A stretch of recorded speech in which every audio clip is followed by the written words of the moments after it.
getting efficient. So we are live, and slowly that little number of people watching will certainly tick up. We're getting ready to record episode 113 of Podcast PD. Lucky 100 episode 13. And we are going to be joined tonight by Stacey Roshan, which is very exciting. So if you're about to watch this episode as we do it, make sure you take the time now to tweet out the YouTube link, or maybe you're watching on Facebook or on Twitter. Share it out however you're going to share it out. And we're going to get ready to have a great conversation that'll cover primarily tech with heart, which is the passion of Stacey Roshan. Now, you might notice that our normal Stacey is not with us today. She is on special assignment. So we hope to have her back on the next episode. So that's where our Stacey is. And we're going to bring in a new Stacey to talk to. You ready to go, AJ? Always ready, Chris. Always ready. All right. Let's get this going. Move the buttons. Let's see. What's that? Nope, don't want to hit that one. That's the wrong button. That's the wrong button. All right. Coming up on episode 113 of Podcast PD, sponsored by StreamYard, we are speaking with the Stacey Roshan, and we're going to be talking about how to bring a higher level of compassion to your teaching. We're going to hit education technology. We're going to talk about flipping the classroom, and there might be some surprises along the way. With that, let's start the show. This is Podcast PD, the show that provides you with anytime, anywhere professional development. Our conversations and guests will provide you with the learning you might get in a faculty meeting or on a PD day. Except you're going to have more fun with AJ Bianco, Stacey Lindis, and me, Chris Nessie. Let's start the show.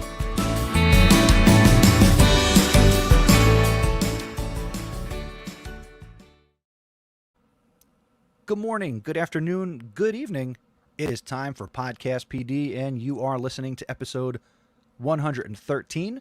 My name is Chris Nessie, at Mr. Nessie on Twitter, and I am joined, as always, by my Podcast PD compadre, AJ Bianco. What is up, AJ? Christopher, it's great to see you on this Sunday evening. How are you? I'm doing well. 15 inches of snow outside, football being played. Life is pretty good. Life is pretty good. I didn't get as much snow. We got like 68 inches here, but that's all right. It was enough to clean up. We had a little fun. But, yep, got the football going. Watching my doppelganger do his thing. Right. Those of you, please do not be confused. Jimmy Garoppolo is not in two places at the same time. He's the guy playing right now. As I told very a friend, exciting. I told a friend, he plays, I do the interviews. There you go. I think, you know, our friends at the Partial Credit Podcast, they typically put out memes and like movie posters and stuff. I think I'm going to have to get creative and put some Jimmy Garoppolo, you on Jimmy Garoppolo, and create some new promo material for Podcast. We did that last year. Nobody realized. That's right. We did. We put our, what did we say? I look like Paul Giamatti? I think it was Paul Giamatti for you. Yeah. Yeah. Yeah. And, it's all good. Yeah, it is all good. Thank you to everybody who is so far hanging out with us on the live stream. So shout out to Mel A. and Stephanie Scrocky and Dan Krynas and Dave Frangiosa. And wherever you're watching, leave a comment. You might be checking us out on Twitter, Facebook, or on YouTube. Let us know you're here. Let us know what you're talking about. And sometimes the chat can take on a life of its own, which we're cool with. We're all about community and professional development.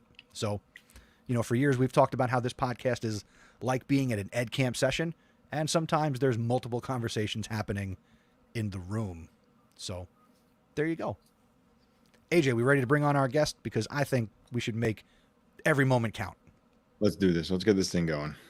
All right. Tonight we are talking with Stacey Roshan. She is a math teacher and director of innovation and educational technology from Maryland, which did not get a lot of snow, or any, I don't think. And she is a well-respected education technology consultant. Stacey is also the author of Tech with Heart, Leveraging Technology to Empower Student Voice, Ease Anxiety, and Create Compassionate Classrooms. And let's give a warm Podcast PD welcome to Stacey Roshan. Oh, thank you. I'm so excited to be on with you. We are excited to have you here, as we said before we recorded, so we couldn't lie about it now. So, yes, we are excited. Now, AJ. Yo, it's me. Are you froze again? This is the second time in a week that Chris decided it's a good idea to host a podcast and freeze at the same time. So I guess that's hey, he's back. Here we go. There we go. As I was saying, AJ, if you could tell the funny story about your interaction / unknown relationship with Stacey Roshan. Yeah, so you said funny story. For other people, it's not gonna be funny, but it's funny to us because we talked about it. So I was telling Stacey as we started the show, I was a huge proponent of the flipped classroom 12 years ago. When I first got started, I was doing some research, looking for videos, trying to understand what it was. And Stacey was one of the first people I turned to. As I started getting comfortable with the flipped classroom and the ideas of it, I started doing my own presenting on the flipped classroom and doing PD. And one of the videos that I showed to those who are beginners who have never heard of it was a video from the CBS morning show. And like I said, it had to be 12, 13 years ago at this point. And Stacey was like the center of the attention of the news report. So I have known Stacey for a long time without her knowing, and I appreciate her letting me use her likeness in the video. I didn't get paid for any of it, so I can't give you any money, but I appreciate your know-it-all. Oh, that makes me so happy. And thank you for sharing it on. That's what it's all about. That's what we do. We beg, borrow, steal, and share. The life of an educator. That's it. Yep. Okay, Stacey, we want to get right into Tech with Heart. So give us the elevator pitch. What is it? Because, I mean, AJ has a heart. He's compassionate. I have a heart. I'm compassionate. We all have a passion for technology, but you have blended these things together. What does it mean? Yeah, so I'll say that Tech with Heart, a lot of it is my personal journey. So I try to be, whenever I share, to just be as true as I can to what I've done, what I've experienced, the environments that I've been in, and what I've learned along the way, and share that forward. And so Tech with Heart is very much me sharing my journey from my flipped classroom and the evolution along the way, which was a big evolution and process. And it started for me as, I started with blogging and sharing some of my flipped classroom experiences. And I was getting questions from teachers, emails that I would respond to. Then I would get enough of the same question and I would write a blog post and share a lot of tech tips. And at the point right before I wrote the book, I was just saying to myself that what I was missing in these little shares, which I love doing, but what I was missing was really the deep why behind why I started all of this. And so I just wanted that opportunity to add that additional context of why embracing technology has been such a big piece of what I've done and what I've shared. Because for me, it was about creating a classroom environment that in many ways was what I felt that I needed as a student and I didn't have. And I think, so many of us can relate to that as teachers, that we're trying to do what we needed, right? And so that was a big reason that I wrote this book. And for me, one of the biggest goals that I have is how can we create a classroom environment where every student really feels empowered to share their ideas in a format that best fits them. Again, back to my personal story, very much introverted, perfectionist. I am not ever the first person to raise my hand to this day in a meeting. It's just not me. And so, how can we hear from more voices? I believe that technology can be a huge solution to that problem. So Stacey, why don't we start? What is the flipped classroom to you? Because again, since I've done it in my classroom, but I don't think I've done it like you. So when you do the flipped classroom, you can do it a lot of different ways. So what does it look like? What does it mean to you? And how does it relate to how you teach? Yeah, and I love how you frame that question too, because one of the things that I try and always share myself is this is my flipped classroom, but a flipped classroom isn't a quote unquote flipped classroom. Like, I don't believe there's a right or wrong way to do it. As much as I believe it is the solution for me, I don't think everybody needs to flip or fully flip, or I think everybody needs to adapt it to the style that fits them best. And so to me, the flipped classroom has been about, especially, okay, so I'll be speaking about my AP calculus and like my honors algebra 2 classroom experience, which is really where I flipped fully. And keeping in mind that those are high level classes. So I sent students home with a video to watch before class. It gave them some prior information, kind of loaded them up with the vocabulary. My goal there was to offload the very teacher directed portion of class to video so that I could free up class time for the collaborative work, to really bring in that opportunity for students to work together and solve the problems together. Because I think that's where the most powerful learning happens, to have conversations, to have, you know, really good discussions after students had some time for that video to like marinate, for them to think about it. So to me, it really started with creating videos so that I could offload, you know, that very teacher heavy portion of class, and I could get myself away from the front of the board for so much of class time. When you started and you decided that you wanted to try flipping the classroom, what was that spark for you that said, let me try this? Where did you hear about it? How did you decide this is something I want to give it a try? Yeah. So I always think that the most powerful ways that we create change is by starting with a problem. So I had a problem. My problem was that I didn't have enough time to sit with my students on an individual basis every day. I do teach at an independent school. I have small class sizes. We're talking, you know, 15 students in a class, even less than that sometimes. And I really, you know, went into teaching saying that that was a huge goal of mine. But when I started teaching AP, I had so much content to get through so quickly. At that time, we had 40 to 45-minute classes, and there was not the time for that. Especially at the end of class, students still had questions. They would have to come after school for extra instruction.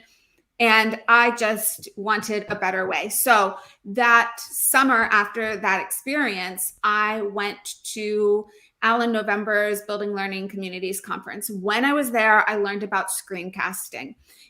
Flipped Classroom wasn't really a thing yet. All I learned about was that there was this tool, which was Camtasia. They were there and they were showing this product that allowed me to create a video, to do some minor editing, and produce that video all with one tool.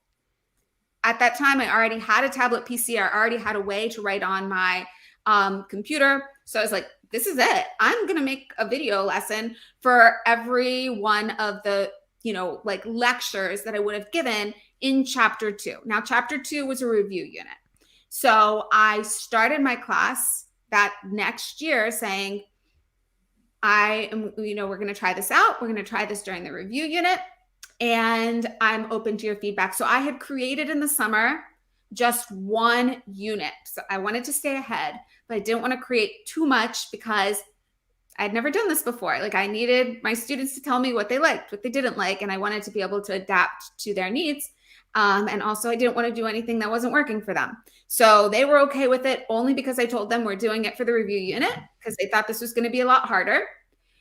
And then they never stopped wanting it. So we fully flipped the classroom that first year.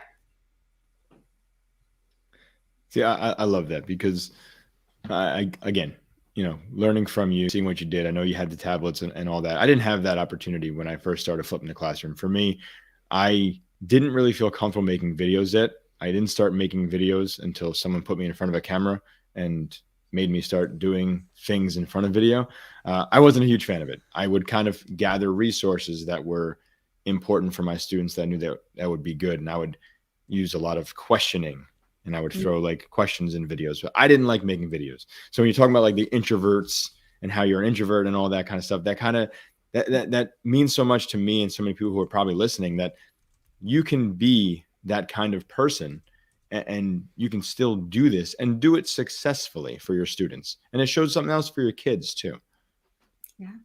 Yeah. And, and this is also like when I go back to like embrace your style and your strengths, like I truly love making the videos. I love making them. I love editing them. I just love the process. So even when I had a full year worth of videos, the next year, I still made more videos and I still edited those videos. And I continually went through that process because that's a piece that I love. Now, my first year, I just focused on making the videos. That was it. Like that was hard enough work. But the second year, I was like, well, the activities we're doing in class, well, they need to be, they need some work. Mm-hmm. Now that's where I really outsourced and I looked for, I'm going to call it worksheets because they are worksheets that other people had created. And then I thought about like how I could integrate those into our classroom discussion and how it was going to start class and, like those conversations we were going to have collaboratively. But that's where I borrow and remix a ton because that's the work that I feel like I can outsource and then remix it to be the best version of what I can get to. Whereas like, I love making videos from scratch. So embrace like you, because then we can also benefit from one another. Like I'm getting these worksheets from other people who are putting it out there. And then I'm putting my videos out there so other people can use my videos, maybe put it in an ed puzzle, remix it, give it their little own spin, but they can use those for their class. So they don't need to take, the tremendous amount of time that it might take me to make the video. So yeah, I think we're better together. So let's take advantage of it. I think something that any teacher considers when they want to do something new and different, whether it's flipping the classroom or, podcasting with kids or anything that maybe they don't have experience with, every teacher I think deals with that little voice in their head that says, you can't do it. You don't know what you're doing. It's not going to work. Now, I'm sure you felt that at some. Wow, Chris, you're really struggling here, man. That snow must be knocking him out. All right, I don't know where he was going with this question, but I got something that I want to ask. With your flipping of the classroom, you talked about videos. You did mention Ed Puzzle. So in the time that you've been doing this, how has your flipping evolved? Have you been using new tools? Have you been kind of like I know you have a lot of tools that you're a fan of, but did you go from just videos and then to Ed Puzzles, or you just kind of staying with the same trend that worked for you? Yeah, that's a really important question to me also. So in Tech with Heart, I actually lay out a timeline of 8 years because that's where I was by the time I wrote the book of how my progression looked. And it was very much a progression. So I never want people to like look at what I say about my flipped classroom and be like, that is too much. I can't do that because it took me years. So my first year, again, I just made the videos, ton of time to do that. My second year was when I started changing up what we did in the classroom. My third year, I started flipping Honors Algebra 2. And that was when technology got a little bit better and I could start embedding questions into the video. So that's where an Ed Puzzle came in, did not come in year one for me. And then after that, we started having much more robust classroom discussions. But again, it was like the person who raised their hand was the first person to respond because we're doing so much more of that collaborative work on the board. And I just wanted a way to hear from everybody. So that's when I started looking to tools like Pear Deck to make sure that everybody's voice was shared. And then I wanted students to have more practice verbalizing their math thinking. I really wanted to celebrate the multiple ways of thinking through a problem. And that was when I got into Flipgrid. So it's been a progression. And every year I personally, like, even though I explore and I'll be sharing, you'll see me sharing on Twitter, like maybe 10 different tools at a time. That's not all tools that I'm bringing into my classroom. Usually I would have, a focus of maybe 4 to 5 tools in my classroom that I would teach students from day one, that we would get in the habit. I'm really a believer in routines and structure. And we would just kind of do the same thing over and over, and it would just ramp up and get harder. But I got students really comfortable with the technology and what we were doing. And I had a goal in mind for like what my biggest goal was and why I wanted to use that tool. So whether it was about allowing everybody to contribute, or it was about helping students become more confident in their math thinking, or it was about building class community and community outside the walls of just our classroom. Like those were some of my big yearly goals that I had. Stacey, can you talk about how you overcame any doubt you had when that little voice popped in your head that said, you're not going to do this, it's not going to work? What advice would you give a teacher who's like, I can't do this, it's not going to work? Or I don't teach math, I teach fill in another subject, where maybe they think, I can't flip, it's not going to work there. Yeah. So first, I'm going to lead again. I know I've said this before, but like embracing your style and your strengths and knowing what strengths you have, and like being able to say that you do have, you know, whatever strengths you have. Like you don't have to be the very best at it, but we all have our things that we know are our strong points. You know, it's funny because I used to think of some of those things that now I'll say are my strengths as like quirks. And I wasn't always like super proud of saying it. So, you know, even just me like expressing that I'm really an introvert and a perfectionist was hard for me to even say before I ever wrote the book. Now I've become more comfortable with it. But, you know, I felt like, I don't know, like maybe I'd be judged by it, or just like, you know, I could do better. I could work on myself. It is what it is. I've learned to like make the best of it. And how can that make me a better teacher in ways that has? So some of my perfectionism is I am quite rigid. I am quite structured. It's made me really good in my flipped classroom format because I can always stay on top of the videos. I know that I can do that.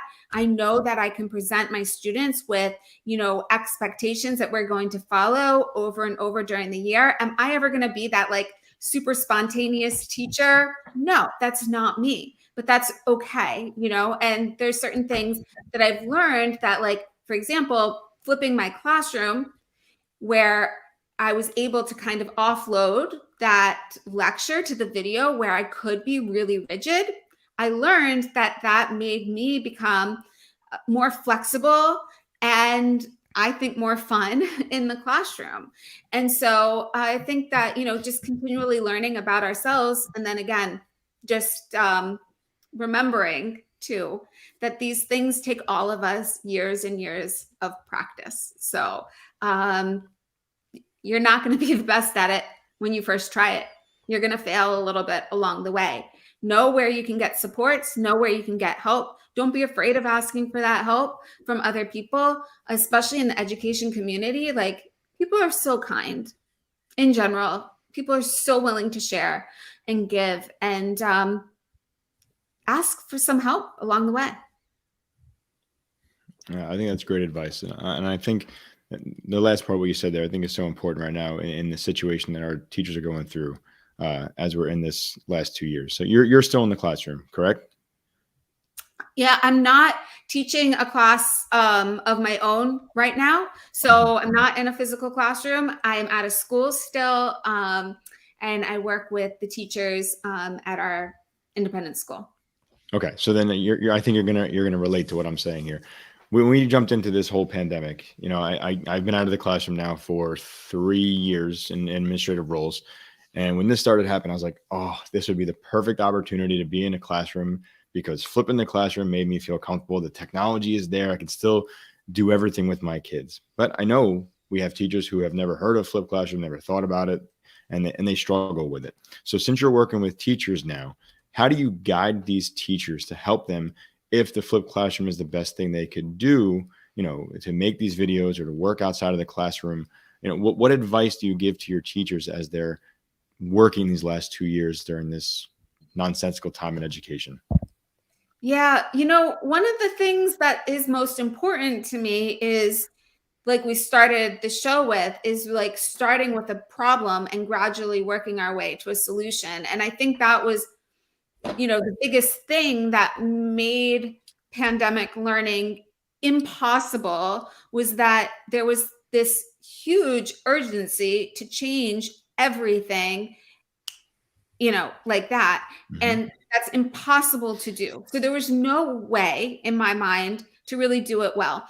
I was teaching a class when we first went into remote learning, and my class had been flipped. You would think, oh, it was easy for her.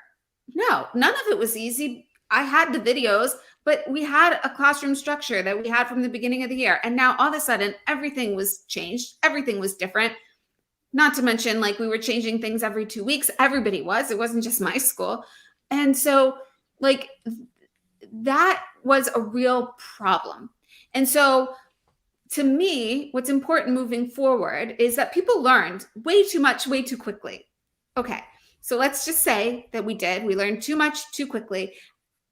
I hope that we can take a step back, even now, moving forward. I mean, I know it's 2 years, but still take that step back and think about, like, what problem spots do we have?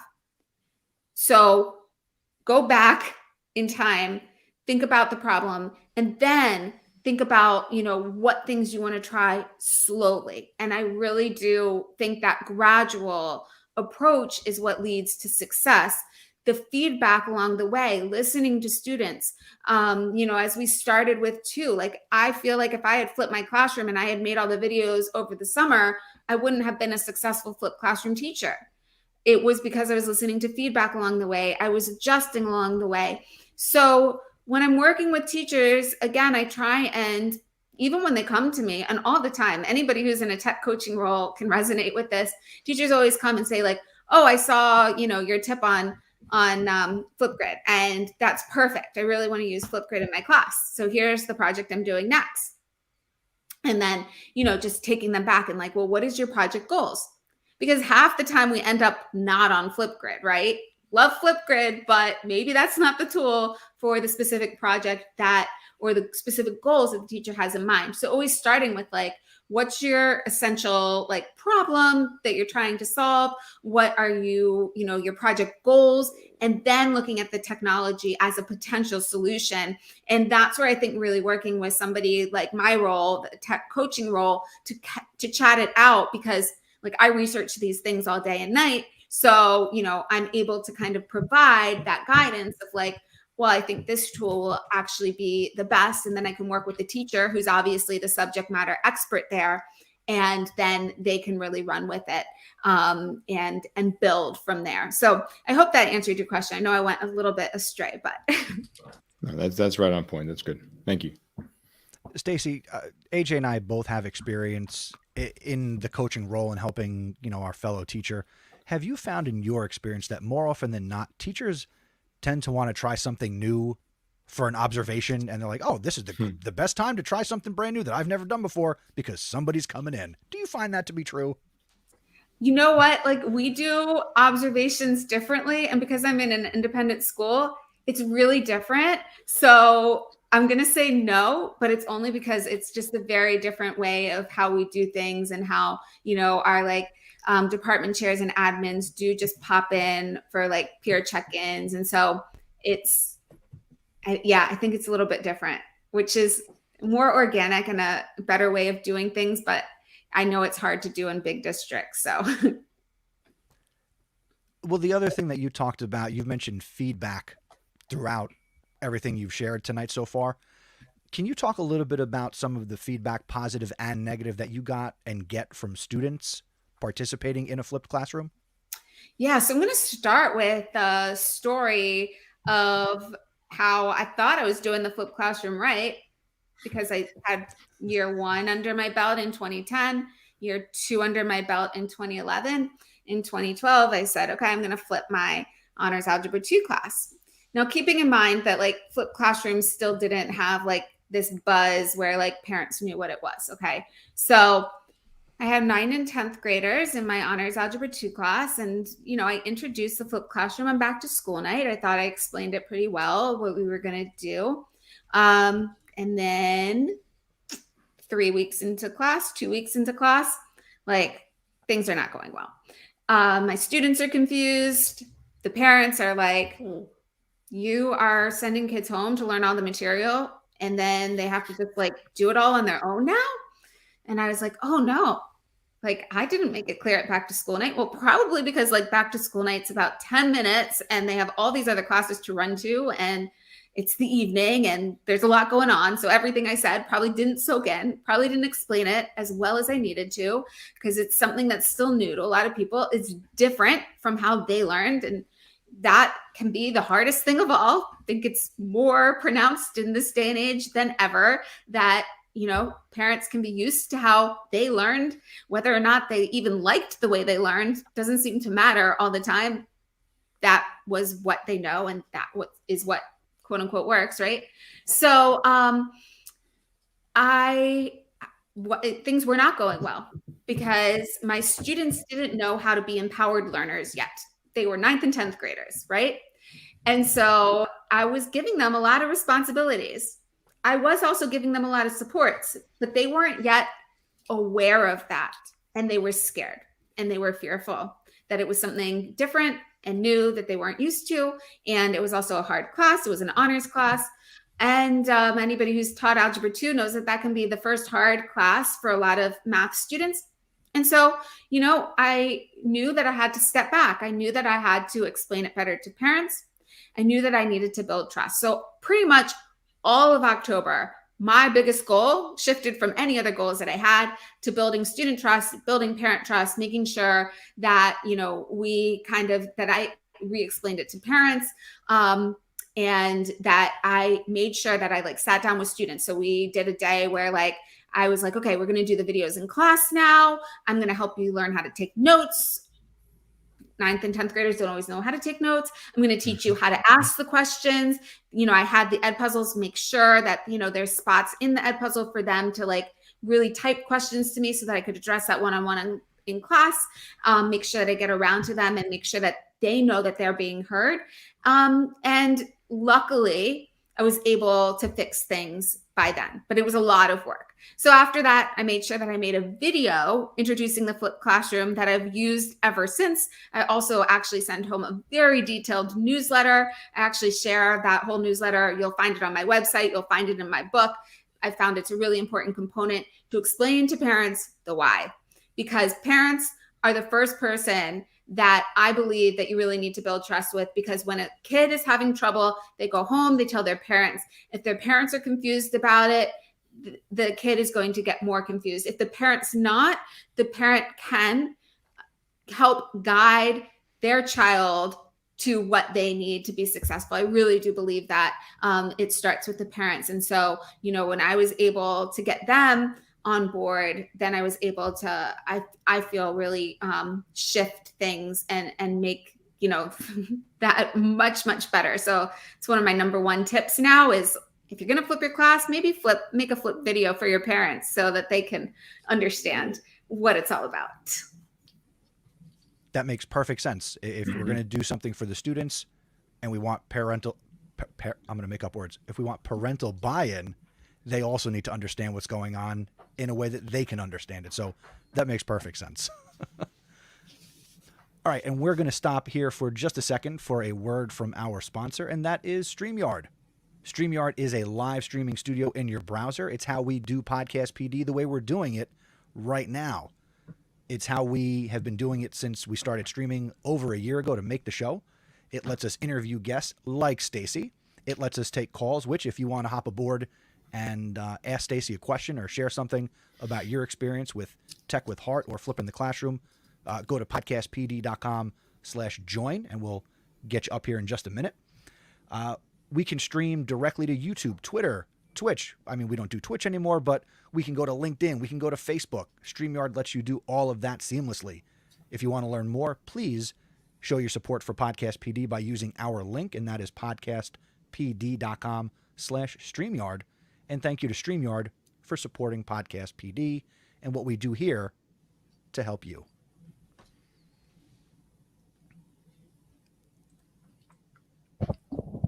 Well said, Chris.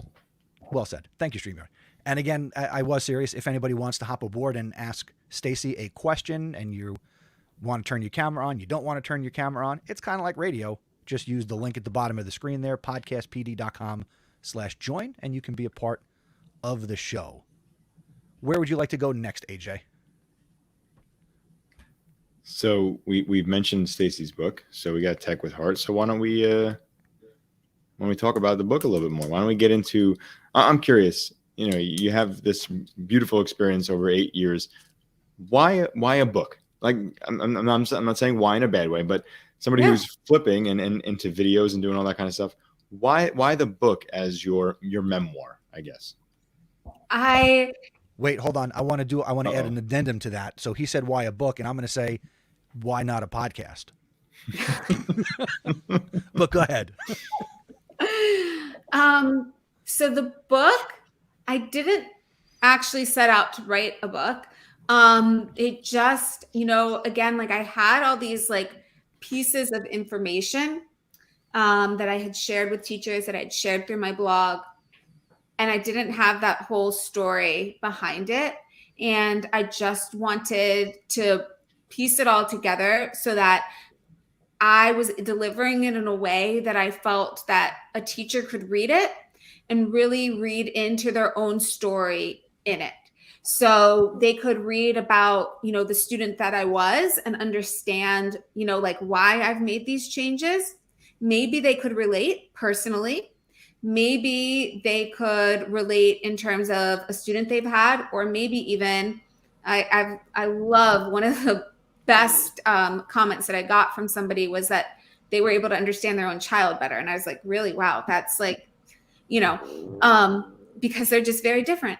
And so being able to share that additional context was that was probably my biggest goal. And it made sense to write a book because I could write it all out and it became like one fluid thing. Why not a podcast? I don't know. I still like a podcast. To me, I love being on podcasts. I love listening to podcasts. Still to me, it feels like very overwhelming. So thanks to you for doing all the work behind it. AJ, are you overwhelmed right now? You're not overwhelmed. So overwhelmed. I'm always overwhelmed. That's why I let not you by do the everything. Podcast. Yeah. No. Speaking, I can do. You do the back end stuff. Mr. Podcast over here. Exactly. Stacey, one other thing that you wrote about in your book, you talk about the idea of innovation in the present, right? So I'm curious, based on that, again, I'm bad with questions. Podcast interviewer, right? Can't ask a question. Let me spit this out. Here we go. What's a tool that exists today that you wish you had when you started? Okay, so I'm going to answer this in a couple ways. So I'm going to start with a tool that we have today that I wish that I had as a student. And that would probably primarily be Pear Deck, because, and it doesn't have to be Pear Deck, it really could be Nearpod. I use Pear Deck because I need time to think before I'm ready to respond. And I wasn't always able to participate in class in a way that I really wanted to. So, I would sometimes be that person who, you write that report where you're like, that this child's doing so well in my class. The only thing that I'd love to see for improvement is that they would participate more. I think we've all written that comment at some point, right? Mm-hmm. I've even written that comment. And I'm the kid who really wanted to participate, but I just wasn't able to raise my hand first. I would get so nervous thinking about the question that I tuned out everything else that was even going on in class. So the hand raising never worked for me. So that's why I really love a tool like Pear Deck. Now, a tool that I wish that I had when I started, oh my God, there's so many of those. I wish I had a Wacom tablet from the start. I used a tablet PC, which works great. But when I finally found the Wacom tablet, I was like, this was all I needed. How come I didn't know about this from day one? Because, then I can write with any computer that I'm using, and I prefer a Mac. So I was much happier once I got that technology under my belt. And then there's also, Explain Everything, which is an all-in-one tool. Because it was just so much work when I began. I was like, what do I write on? Mm-hmm. I had Camtasia to record, but what do I write on? How do I write? And there was all these problems. So Explain Everything is an all-in-one tool, easy for me to get people up and running and going. Even PowerPoint now has built-in tools to have the inking, recording, all of it built in. You can make a video in Flipgrid with all these things too. So really, there's no excuse not to be flipping your classroom at this point, based on all the tools that are available, or at least try it. Is it for everybody? Let's ask that. I think that your own version of it can be for anybody. So I see Mel on, and I know she always says, and I saw her chat in here too, like I fake flip my classroom. And to me, like that can be her version of the flipped classroom. Like, I don't think you need to make a video for every single lesson. Maybe you just integrate videos where they really fit.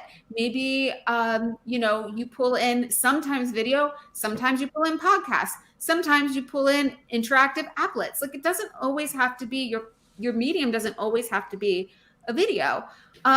So, to me, the flipped classroom is really about, like, again, offloading that very teacher-directed portion of class to free up class time for students to collaborate, to work together, for them to be problem solving, for me to be able to get around and hear them thinking, them talking, instead of me doing all the talking. So that's what the flipped classroom means to me. The flipped classroom really isn't about, even though I make videos, and the flipped classroom is very much for me about making videos, I don't think that's what the flipped classroom is actually about.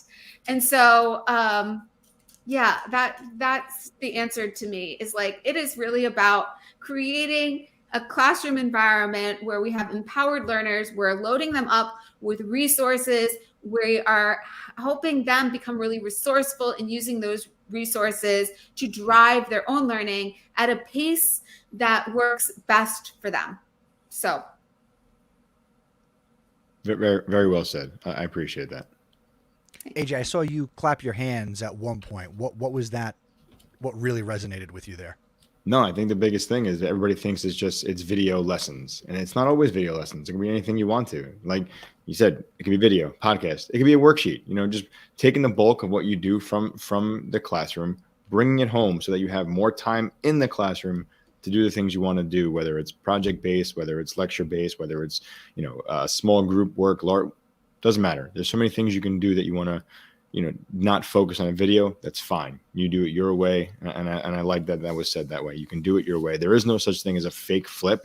If you're flipping your way, that works. Yeah. And I think also one thing that we haven't talked about is, like the homework component. So homework doesn't work for every class. Homework doesn't work for every school. And that doesn't mean you can't flip your class, in my opinion. Again, like you can do things that are, like a station rotation model. Again, like freeing up class time, whether that means like small group instruction, because that again is freeing up class time to really get to a certain group. But just bringing in more of that collaborative learning into the classroom space by potentially, like a student can be watching the video in class. You could have students doing a more mastery-based class. I think there's so many great models of that. Modern Classroom Project does a fabulous job of really loading people up with ideas for how to create a mastery-based course. I don't think that everybody needs to do that in the same way either. But all I'm trying to say is like, especially for my honors and AP classes, they're already doing homework. By flipping my classroom, I reduced the homework load for them.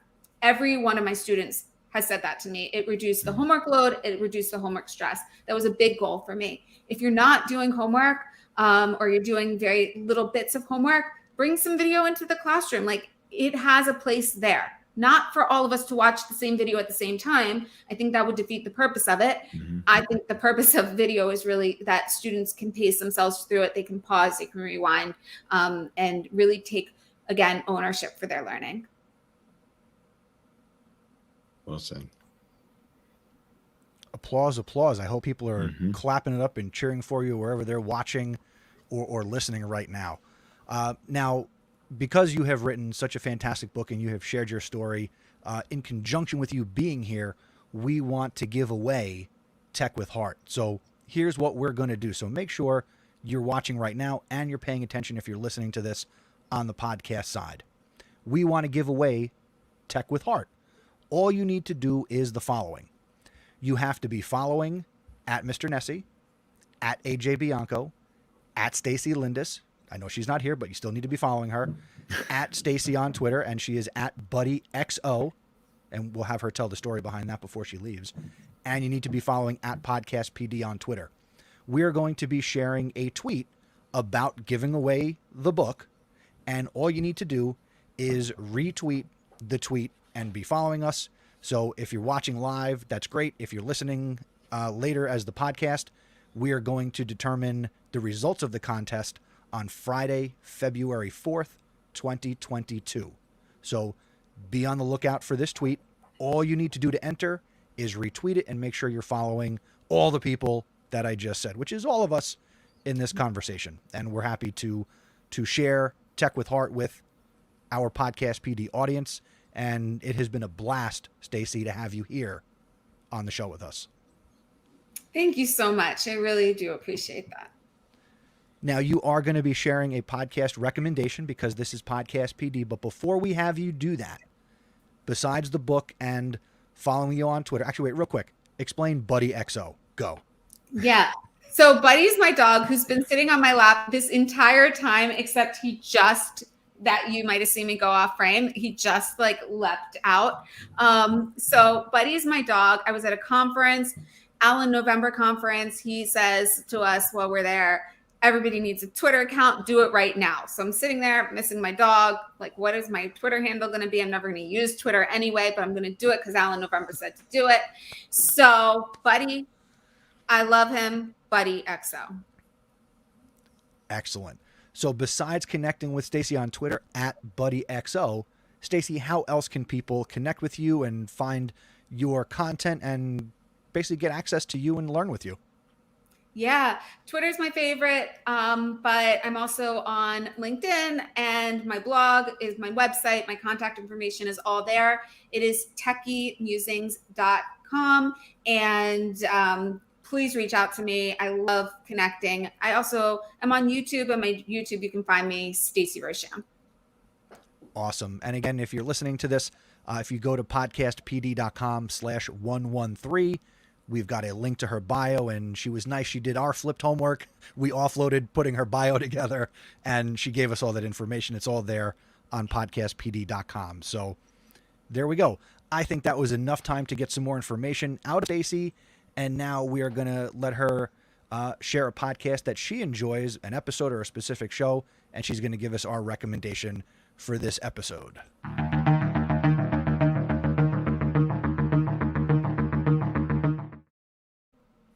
So, Stacey, what are you listening to? This is a tough question, but I'm going to go with the Duct Tape EDU podcast, which is Jake Miller's podcast. I feel like his message really just resonates with me so strongly because it is all about, kind of starting with your why before you jump into solutions. So I'm going to go with that. I think that's a great podcast to recommend. I would even highly recommend his most recent episode, which I am his guest. So there you go. Great recommendation. Love Jake Miller's podcast. I am also a duct taper, and super cool. Great recommendation. Yep. Nice job. Nice job. I have not been on there, so I'll just say Yes. Jake's a good dude. Yes. You'll get on there. You can have the duck reflect into the mirror. See what I did there, AJ? No, I have no idea what you did there. Reflect. Got The it. duck Yep. can reflect. There you go. Yep. Got it. Got it. I'm Got with it. you. Kind of. Got Got it. it. You're with me. Yep. Well, if you're still with us and you get value from these conversations and you ever thought, gee, I'd like to support them, here's how you can do it. You could become a Podcast PD executive producer. You can support the show on a monthly or a yearly basis. And as a thank you for your support, every executive producer will receive a special Podcast PD sticker, which is out of my arm's reach right now. I apologize. If you support us for a year, you get the special sticker, you get a mug and a t-shirt, and you can do that by going to podcastpd.com/executive producer. And we want to thank our current executive producers, Stephanie Scrocky and Sandy Hartman. Thank you both for your support, and we're always welcoming of more support. So you know what to do, folks. Smash the bell, go to the link, and support Podcast PD. If you have questions and you want to give us feedback and your thoughts, you can email us, feedback@podcastpd.com, or go to our website, podcastpd.com. There's any number of ways you can reach out and connect with the show. The best way being, go tell somebody else about Podcast PD. Tell them you enjoyed hanging out with us live, or you're listening after the fact and you enjoyed what Stacey had to share, which, Stacey, thank you for being a part of the show. Thank you for having me on. So if you've got questions, we will try to give you answers. And Stacey, once a part of Podcast PD, always a part of Podcast PD, which means we might reach out again and say, we need you. Come on back and keep teaching us. I appreciate it. All right. I think we're going to wrap it up. My magic wand is not working. So we're going to say thanks for listening to Podcast PD. And we will see you next time. Wave goodbye. We're always waving. Still waving. Wave Bye, goodbye. everybody.